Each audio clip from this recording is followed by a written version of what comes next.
Eh ben salut tout le monde, on se retrouve aujourd'hui pour une nouvelle vidéo où on va faire ensemble les pronostics du pay-per-view NXT Halloween Havoc qui aura lieu ce week-end, précisément le samedi 22 octobre dans la nuit de samedi à dimanche à 2h du matin, heure française.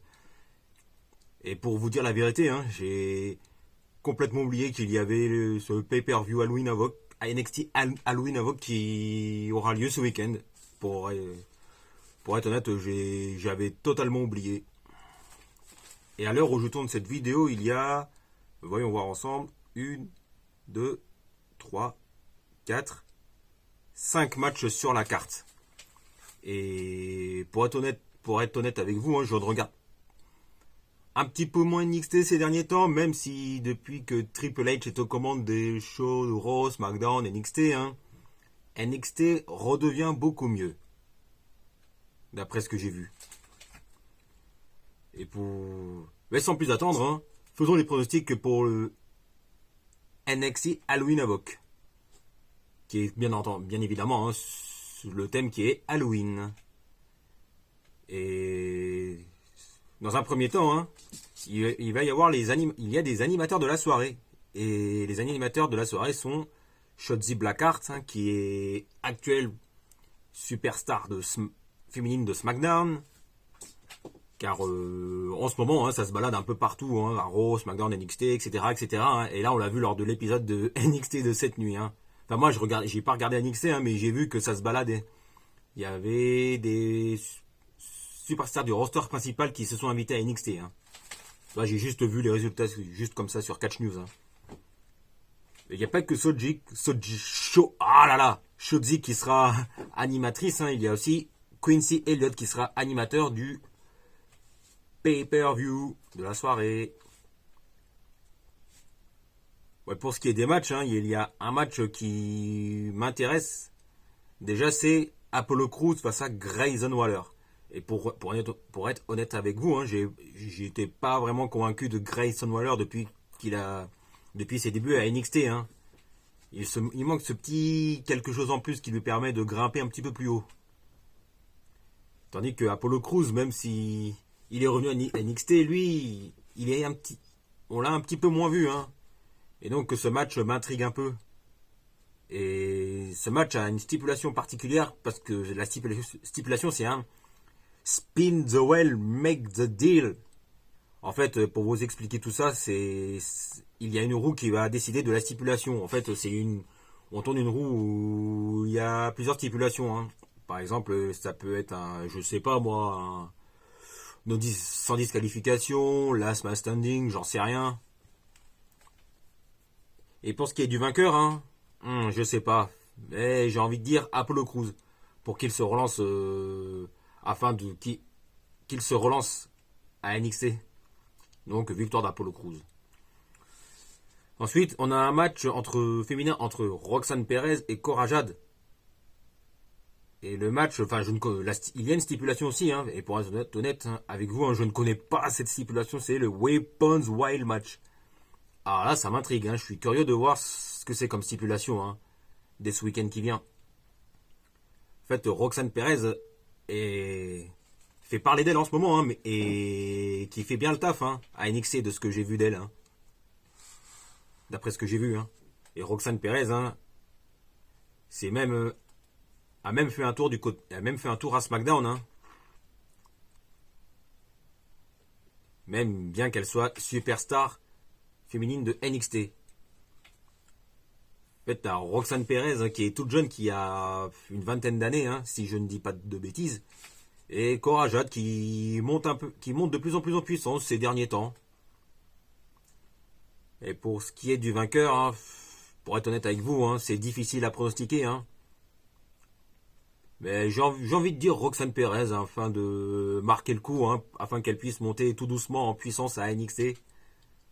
Donc j'ai envie de dire victoire de Roxanne Perez. Ensuite, ambulance match. Moi je suis pas particulièrement fan des ambulance match, même s'il y a eu des très très bons matchs de cette stipulation là, mais les ambulance match, en fait, les superstars qui sont concernés par le match de l'ambulance, c'est Julius Creed face à Damon Cape. Et pour être honnête, hein, je ne connais pas trop ces superstars. Enfin, après, faut dire que je regarde un petit peu moins NXT ces derniers temps, hein.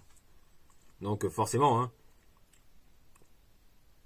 Donc c'est une occasion ce week-end de voir ce que vaut ces deux superstars qui sont Julius Creed et Diamond Cape. En fait, la stipulation particulière, enfin une autre, hein, c'est que si Julius Creed perd, Brutus Creed devra quitter NXT. Et là, du coup, là, j'ai envie de dire que victoire de Julius Creed, hein. Car on sait que si, comment expliquer ça? Si un tel perd, l'autre devra quitter tel fait NXT, etc., Raw, SmackDown, etc., etc. En général, hein, ça se passe jamais comme ça. En général, hein, il y a toujours la super dans ce genre de stipulation. Hein. Si, par exemple, admettons, si Julius perd, Brutus Creed devra quitter NXT. Hein, je crois que c'est déjà arrivé par le passé, hein, ce genre de conditions. Hein. Mais c'est très rare. Hein. Donc c'est très rare que ça arrive. Hein. Ce genre de stipulation. Donc j'ai envie de dire victoire de Julius Creed. Afin de permettre à Brutus Creed de rester et monter en puissance à NXT. Et ensuite, on a le match pour le titre nord-américain qui est vacant. Hein. Et le match, c'est le match de l'échelle, c'est-à-dire le ladder match. En fait, le titre nord-américain sera un... Je suis en train de regarder la carte. Hein. Sera un Fatal 5-Way avec Nathan Fraser face à Oro Mensah, face à Carmelo Hayes, face à Wesley ou face à Von Wagner. Mais de ce que j'ai vu Enfin, je sais que Carmelo Hayes fait du très bon boulot à NXT. Hein. Enfin, Wesley aussi. Hein. Du coup, hein, je suis pressé de voir ce match.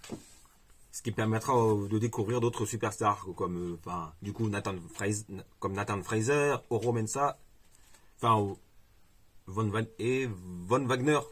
Enfin Von Wagner, on le connaît un petit peu hein, puisqu'il avait fait un bref passage du côté du ressource principal il y a quelques mois, hein, mais il était de suite retourné à NXT. Hein.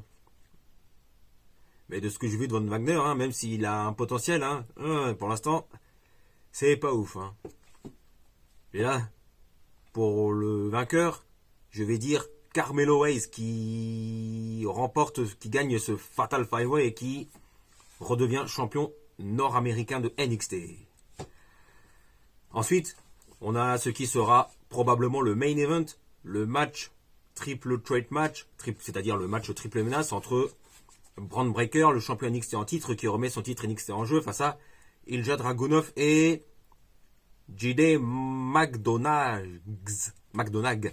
Enfin, je ne connais pas trop ce JD McDonagh. Hein. Donc j'attends de voir de lui. Hein.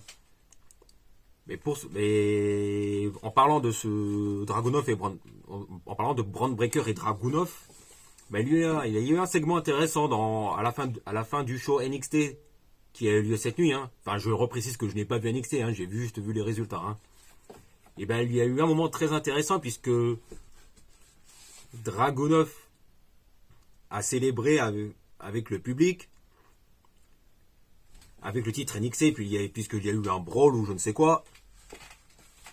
Ouais, je crois que c'était un brawl, on dit ça comme ça. Hein. Mais ce qui s'est passé à la fin du show, c'est que Austin Theory, actuel Mr. Money in the Bank, hein, est venu avec la mallette hein, afin de défier Ilja Dragunov. Hein. Et aussi Bron Breakker. Donc, justement, en parlant de Austin Theory, ça c'est en ce moment, hein, c'est pas fameux, hein, puisque Austin Theory hein, est sur je ne sais plus combien de défaites hein, en tant que Mr. Money in the Bank. Hein. Ça pique un peu. Hein. Et plus ça va, plus je me dis que Austin Theory a peu de chances d'encaisser son contrat Money in the Bank sur Roman Reigns, que ce soit pour le titre WWE ou pour le titre universel. D'autant plus que Roman Reigns reste intouchable et reste au sommet de la WWE. Donc, Austin Theory qui encaisse sa mallette Money in the Bank hein, sur Bron Breakker. À la fin du main event de NXT Halloween Havoc, hein, je me dis pourquoi pas. Ou même sur Ilja Dragunov, hein, bah justement pour en revenir au vainqueur du match, hein, j'ai envie de dire Ilja Dragunov qui redevient champion NXT. Car rappelons que Ilja Dragunov, hein, a dû abandonner le titre NXT, hein, suite à une blessure, hein, qui l'a éloigné assez longtemps des rings. Hein. Et d'autant plus que Bron Breakker, ça fait quand même très longtemps qu'il est champion NXT. Hein, et je me suis dit qu'il serait temps qu'il lâche le titre NXT afin qu'il monte, qu'il monte dans le roster principal. Hein. Car Bron Breakker a tout d'un futur champion du monde. Il a le physique, le charisme et a tout d'un futur champion du monde à la WWE. Donc je me dis que c'est le moment pour Bron Breakker de lâcher le titre NXT. Hein. Et c'est donc l'occasion pour Ilja Dragunov de récupérer le titre NXT qu'il avait dû abandonner il y a, je crois, quelques mois de cela. Hein. Donc j'ai envie de dire Ilja Dragunov qui redevient champion NXT lors du main event de NXT Halloween Havoc. Ah voilà, ça m'a fait plaisir de faire cette vidéo avec vous, hein, et du coup ça me fait plaisir de reparler catch, hein, puisque en ce moment, comme sur ma chaîne, je ne sais pas si vous avez suivi, mais je parle des moments historiques de la Coupe du Monde de football, hein, vu que la Coupe du Monde 2022 arrive dans un mois. Hein. Donc là, les vidéos, les vidéos qui sont sur les grands moments historiques, sur les meilleurs moments historiques de la Coupe du Monde, hein, c'est l'actualité. Voilà, je crois que c'est tout pour aujourd'hui. Hein. N'hésitez pas de vous abonner à la petite cloche pour être informé de la sortie des prochaines vidéos. Et que dire de plus, hein. Bonne journée à tous, hein, et puis c'est tout. Allez, salut à tous.